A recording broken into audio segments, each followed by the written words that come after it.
hata watu wakisimama watu 6, Ruto atakuwa namba 6. Kwa sababu hakuna vile hii kura Ruto atapata. Hakuna mahali Ruto atapata hii kura. Na pongezi kwa majenzi. Majenzi wanachukua kura kuchukua kura. Majenzi wakati ule muliuliwa na mkaumizwa kwa sababu hao watu walikuwa na nguvu. Na this time round nguvu zenyu siko kwa kura zenyu. Muchukue kura kama vile muchukue kura ndio ikifika saa 5 tuwe tumepeleka huyu mtu nyumbani kwake. Kwa sababu hii serikali ya William Ruto imemshinda kuimanage.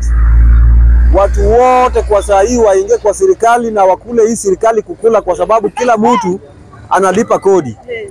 Na hii ni kama ile ng'ombe yenye sasa matumbo imemwagika nje, kila mtu anakata pande hii, mwingine anakata pande hii. Hakuna vile tutasahau maovu yenye Ruto amefanyia Wakenya. Hakuna vile tutakuwa tumesahau ile mauaji yenye imefanyika katika hii serikali ya Ruto.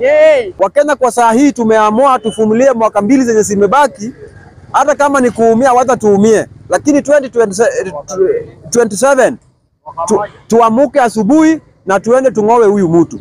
Na baba, mimi nataka nikuambie hivi. Wewe ulisema ukiingia tu kwa serikali hivi, ukiingia tu kwa serikali pap, kila mtu 6,000. Na kwa sababu saa hii uko ndani, tuna expect kuanzia mwezi ujao, kama vile ulisema ukiingia tu pup, pesa kwa mfuko. Hiyo pesa ya 6,000 tunataka kuona, kwa sababu tumeona hii serikali huko ndani kabisa. Tunatoa pesa ya SHA lakini inaenda kwa mfuko yake. Inaenda kwa mfuko yake kwa sababu yeye ndio president.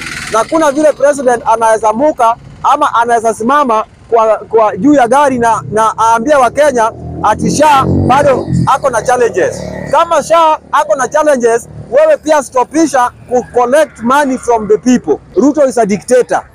Na hii tutakuwa tunasema tu, hata kama abductiwa, wala abductiwe, lakini ukweli itabaki kuwa ukweli. Hakuna vile unaweza kata pesa ya watu 50%.